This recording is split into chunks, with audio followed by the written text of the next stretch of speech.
हम लोगों ने फर्स्ट पार्ट पर अर्थशास्त्र से जुड़ी कुछ बातें सीखें और हम लोग और आगे सीखेंगे।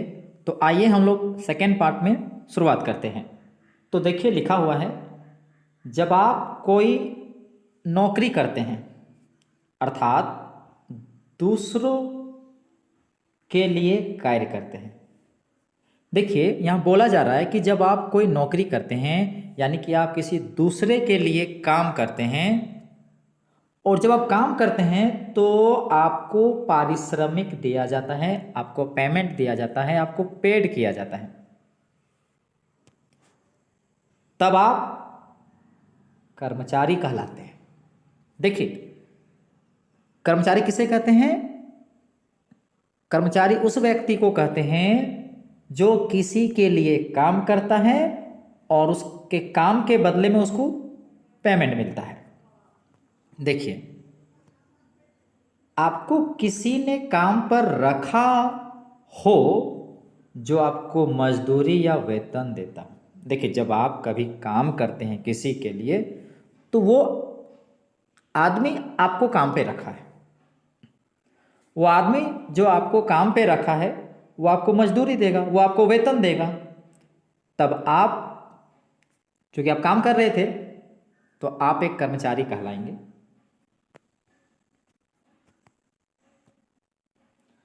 जब आप भुगतान लेकर अन्य व्यक्तियों को सेवा प्रदान करते हैं, देखिए ध्यान से,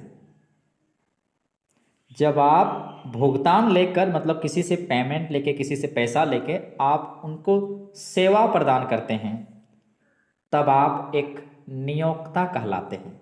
जैसे समझाता हूँ, जैसे कि मान के आप एक डॉक्टर हैं तो आप पैसे लेके आप किसी के लिए काम करेंगे, किसी को सेवा देंगे। आप वकील हो सकते हैं, बैंकर हो सकते हैं, या टैक्सी चालक या सामान वाहक जो सामान को ले जाने वाला होता है। तो आप क्या किए न, भुगतान लेकर आपने सेवा प्रदान किए हैं। तो ऐसे व्यक्तियों को नियोक्ता कहते हैं। अगर आप ये काम कर रहे हैं तो आप एक नियोक्ता कहलाते हैं। इन सभी स्थितियों में आप किसी आर्थिक क्रिया में लाभकारी रूप से नियोजित कहे जाएंगे। देखिए ध्यान से, जब हम किसी के लिए काम कर रहे थे तो वो हमें पेमेंट दे रहा था, हम एक कर्मचारी थे।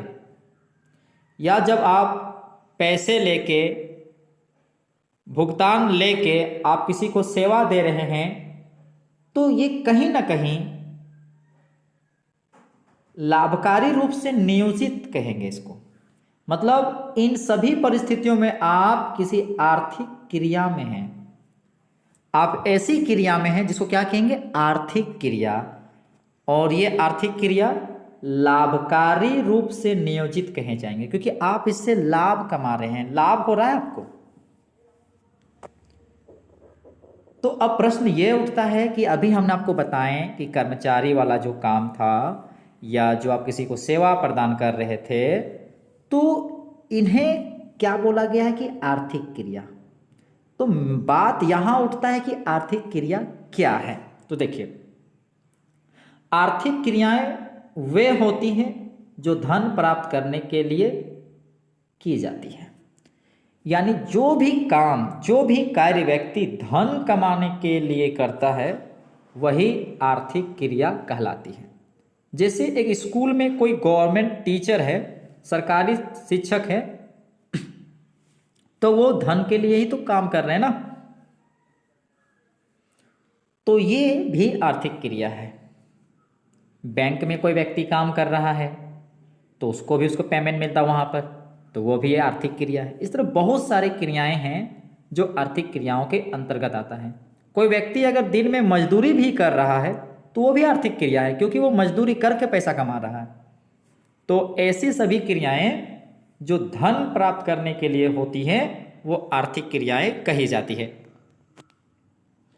जीवन के आम कारोबार से अर्थशास्त्रियों का यही तात्पर्य है। तो अर्थशास्त्रियों का यही कहना है कि यही जो जीवन के आम कारोबार है, ऐसे कारोबार जो व्यक्ति की आर्थिक क्रियाएं होती हैं, तो अर्थशास्त्री जो है, अर्थशास्त्री लोग जीवन के आम कारोबार इसे ही कहा है। देखिए यहाँ पर एक क्रियात्मक गतिविधियां दिया है, तो देखना चाहेंगे कि इसमें क्या है। तो लिखा है अपने परिवार के सदस्यों के विभिन्न क्रियाकलापों की सूची बनाइए। मतलब सबसे पहले यही बोला जा रहा है कि आप अपने परिवार के जितने भी सदस्य हैं वो जो काम करते हैं उन क्रियाकलाप का सूची बनाइए, उसकी तालिका तैयार करने बोला है। और फिर पूछ रहा है कि क्या आप उन्हें आर्थिक क्रियाकलाप कहेंगे, कारण बताइए। तो देखिए अगर परिवार के सदस्य में जो काम धन कमाने के उद्देश्य से है तो फिर उसे हम लोग आर्थिक क्रियाकलाप में रखेंगे। तो परिवार के जितने भी सदस्य हैं तो उनमें जो जो काम अगर आर्थिक क्रिया से है यानी धन कमाने से है तो उसे हम आर्थिक क्रिया में रखेंगे। और जो चीज़ें ऐसी क्रियाकलाप जो काम जो धन कमाने के उद्देश्य से नहीं है, काम तो हो रहा है किंतु उसे धन प्राप्त नहीं हो रहा है, तो उसे हम क्रियाकलाप में मतलब आर्थिक क्रियाकलाप में नहीं रखेंगे। आगे देखिए, क्या आप स्वयं को एक उपभोक्ता मानते हैं? देखिए ध्यान से यहाँ पूछा जा रहा है कि क्या आप एक उपभोक्ता कहेंगे। तो देखिए ध्यान से, हम लोग जानते हैं उपभोक्ता किसे कहते हैं। हम लोग जानते हैं कि एक उपभोक्ता वो होता है जो अपने लिए वस्तु को खरीदता है या अपने परिवार के लिए खरीदता है या किसी को उपहार देने के लिए खरीदता है। तो यदि हम कोई वस्तु खरीद रहे हैं अपने लिए या अपने परिवार के लिए या किसी को देने के लिए तो हम एक उपभोक्ता कहलाएंगे। तो यहाँ पर सीधे मायने ये रखता है कि हम वस्तु खरीद रहे हैं कि नहीं खरीद रहे हैं। अगर हम वस्तु अपने लिए भी खरीद रहे हों या अपने परिवार के लिए खरीद रहे हों या किसी को उपहार देने के लिए खरीद रहे हों तो हम एक उपभोक्ता कहलाएंगे। ठीक है, तो हम भी एक उपभोक्ता कहे जाएंगे यदि हम कोई वस्तु अपने लिए खरीद रहे हैं या अपने परिवार के लिए खरीद रहे हैं या किसी को देने के लिए। अब देखिए जो पढ़ेंगे वो टॉपिक का नाम क्या है, बिना दिए कुछ भी नहीं मिलता। तो देखिए ये टॉपिक क्या बोलना चाह रहा है। यदि आपने कभी अलादीन और उसके जादुई चिराग के बारे में सुना हो तो आप इस बात से सहमत होंगे कि अलादीन एक भाग्यशाली व्यक्ति था। देखिए यह बोलना चाह रहा है कि यदि आपने कभी एक कहानी को पढ़े हैं या सुने हैं जिसमें अलादीन और उसके जादुई चिराग की होती थी तो आप ये जरूर मानेंगे कि अलादीन एक भाग्यशाली व्यक्ति था। वह जब भी और जो भी वस्तु चाहता था, वो जब भी और जो भी वस्तु चाहता था उसे अपने जादुई चिराग को रगड़ना पड़ता था और तुरंत ही उसकी इच्छाओं को पूरा करने के लिए एक जिन प्रकट हो जाता था। जब कभी अलादीन को कोई वस्तु की जरूरत होती थी और जब भी कोई जरूरत होती थी या जिस वस्तु की जरूरत होती थी वो क्या करता था, वो चिराग को रगड़ता था जिससे एक जिन निकलता था और उसकी इच्छा को पूरा कर देता था। जब वो रहने के लिए एक महल की इच्छा करता तब जिन उसी क्षण उसके लिए महल बना देता था।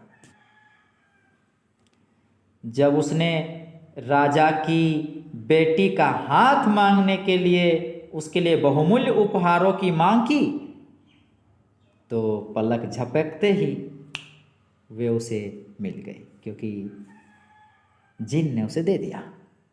यानी मतलब कह सकते हैं कि वो जो जो चीज सोचता था, इच्छा था, तुरंत उसे मिल जाता था जिन के द्वारा।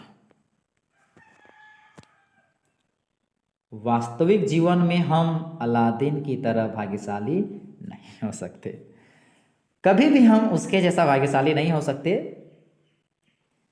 वास्तविक जीवन में ऐसा हो ही नहीं सकता। मगर एक बात तो तय है, जिस प्रकार अलादीन की इच्छाएं हुआ करती थी उसी प्रकार हम लोगों में भी इच्छाएं होती हैं। हमारी इच्छाएं भी उसी की तरह असीमित है। हमारी इच्छाएं सीमित नहीं है, असीमित है।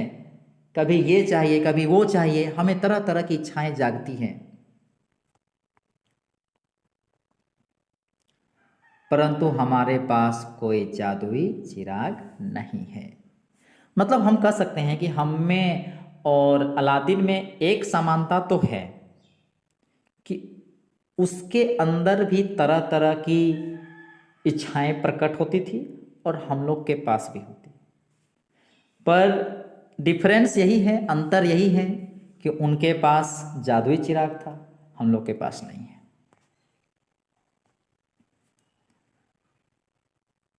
अब देखिए ध्यान से, उदाहरणार्थ में देखिए, जब लिखा है कि आप अपने जेब खर्च को ही ले लीजिए, आप अपने जेब खर्च को ही ले लीजिए। यदि आपके पास जेब खर्च अधिक होता, मान के आपके पॉकेट मनी ज़्यादा हो, जेब खर्च ज़्यादा हो, पैसा ज़्यादा हो पॉकेट मनी में, मतलब आपको पैसा ज़्यादा मिलता हो, तो आप लगभग अपनी सभी इच्छित वस्तुएं खरीद सकते थे। अगर मान के आपका पॉकेट मनी ज़्यादा होता है तो आपकी इच्छा में जो जो वस्तुएं होती हैं आप खरीद सकते हैं, ठीक है। लेकिन चूंकि आपका जेब खर्च सीमित होता है, अगर आपका जेब खर्च सीमित है, आपको पॉकेट मनी एक सीमित मिलता हो, अतः आप उसी वस्तु को चुनते हैं जिन्हें आप सबसे ज़्यादा आवश्यक मानते हैं। सबसे इंपॉर्टेंट लाइन यहाँ लिखा हुआ है, जब आपका पॉकेट मनी सीमित है तो आप क्या करेंगे, आप उन्हीं चीज़ों को ज़्यादा खरीदना चाहेंगे जो आपके लिए बहुत ज़्यादा आवश्यक होता है। उन चीज़ों को नहीं खरीदेंगे जो उतना ज़्यादा आवश्यक नहीं है। पहले आप क्या खरीदेंगे, पहले आप उन वस्तुओं को खरीदना चाहेंगे जो आपके लिए बहुत ज़्यादा आवश्यक है। और यही अर्थशास्त्र का आधारभूत सबक है। इकोनॉमिक्स का सबसे इंपॉर्टेंट पार्ट यही है कि जब हमारे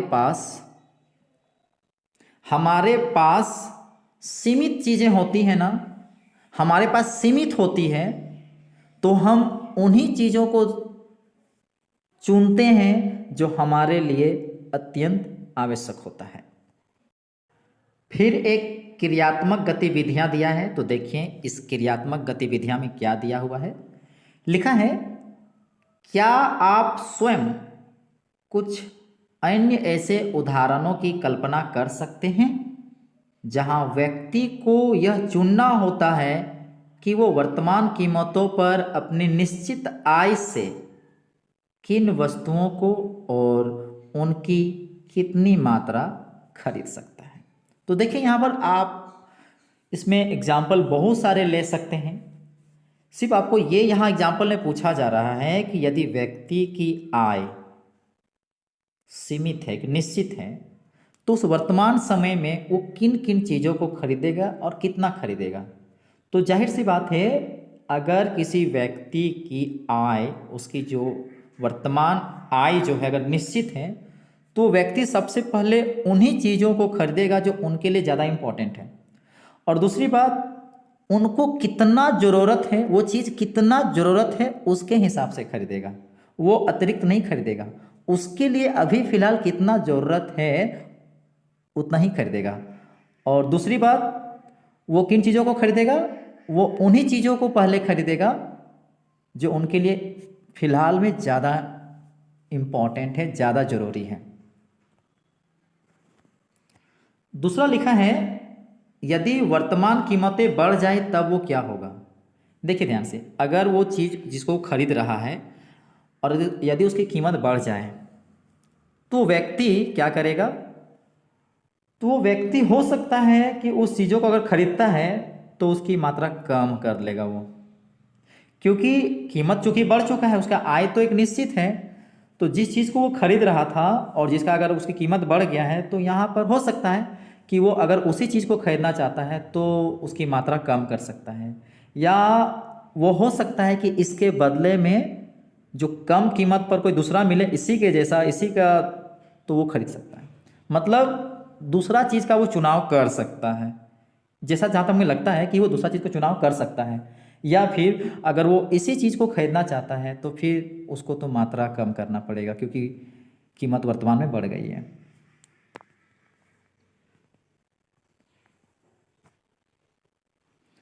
अभाव सभी आर्थिक समस्याओं की जड़ है। देखिए, जितने भी आर्थिक समस्याएं हैं उनका अगर हम जड़ की बात करें तो अभाव है। तो अभाव ही क्या है? अभाव सभी आर्थिक समस्याओं का जड़ है। यदि अभाव ना होता तो कोई आर्थिक समस्या ना होती। जाहिर सी बात है, जो चाहते वो मिल जाता, जो चाहते वो मिल जाता, तो फिर आर्थिक समस्या कहाँ रहा? और जब आर्थिक समस्या ही नहीं रहेगा तो अर्थशास्त्र पढ़ने की आवश्यकता भी तो नहीं पड़ती।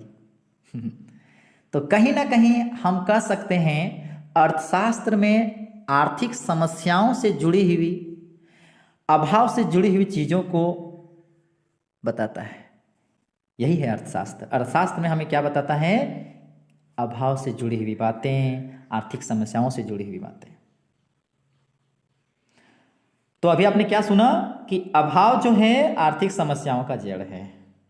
अभाव ना होती तो आर्थिक समस्या ना होती, और आर्थिक समस्या ना होती तो अर्थशास्त्र पढ़ने की जरूरत नहीं होती। देखिए, हम अपने दैनिक जीवन में, हम अपने रोजाना के जीवन में विभिन्न प्रकार के अभावों का सामना करते हैं। देखिए, हम निरंतर हर दिन कई अभावों को सामना करते हैं। जैसे सबसे पहले रेलवे आरक्षण खिड़कियों पर लगी लंबी कतारें। देखिए, पंक्तिबद्ध लोग खड़े रहते हैं रेलवे आरक्षण खिड़की पर, तो वहां पर भी अभाव है। क्योंकि अगर मान के जब चाहे मिल जाता तो फिर अभाव नहीं होता। देखिए, उसको उसी टाइम पर लेना है, और यदि टिकट की कम है तो फिर उसमें भी अभाव है। तो कहीं ना कहीं यहाँ पर भी अभाव देखने को मिला। रेलवे आरक्षण खिड़कियों पर जो लंबी कतारें क्यों बनी हुई है, कतार क्यों लगा है लोग? अभाव के कारण। अगर अभाव नहीं रहता तो कोई कतार में क्यों रहता? दूसरी बात, भीड़ भरी बसें अभाव को दिखा रहा है। रेलगाड़ियां जहां पर भीड़ है वो भी। आवश्यक वस्तुओं की कमी, आपको जो कमी मतलब आवश्यक वस्तुएं चाहिए उसमें कमी है, तो यहाँ पर भी अभाव को सूचित कर रहा है। किसी नई फिल्म को देखने के लिए टिकट की भारी भीड़ आदि सभी बातें अभाव को व्यक्त करती हैं। तो ये सभी चीज़ें जब एग्जाम्पल देखें, ये कहीं ना कहीं अभाव को प्रकट कर रहा है।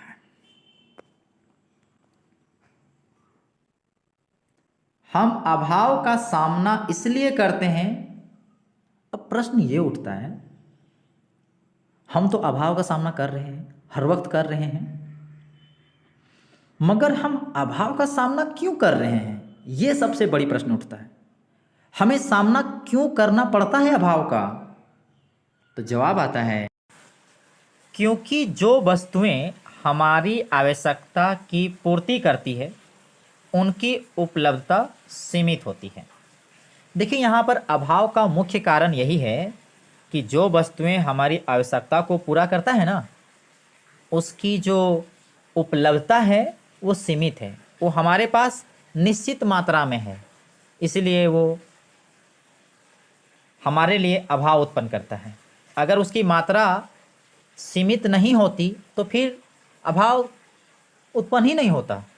तो अभाव उत्पन्न होने का मुख्य कारण क्या है कि वो वस्तुएं जो हमारे लिए आवश्यक है, हमारी आवश्यकता को पूर्ति करता है, वो सीमित मात्रा में है। क्या आप अभाव के कुछ अन्य उदाहरणों की कल्पना कर सकते हैं? देखिए, अभी हम लोगों ने ऊपर में अभाव से जुड़ी हुई बहुत सारे एग्जाम्पल देखें, तो यहाँ हमसे पूछा जा रहा है क्या आप अभाव से जुड़ी हुई और उदाहरण दे सकते हैं? तो जी हाँ, हम लोग बहुत सारे अभाव से जुड़ी हुई एग्जाम्पल दे सकते हैं, क्योंकि हम हर दिन अभाव से सामना करते हैं, अभाव का सामना करते हैं, इसलिए हम बहुत सारे एग्जाम्पल दे सकते हैं।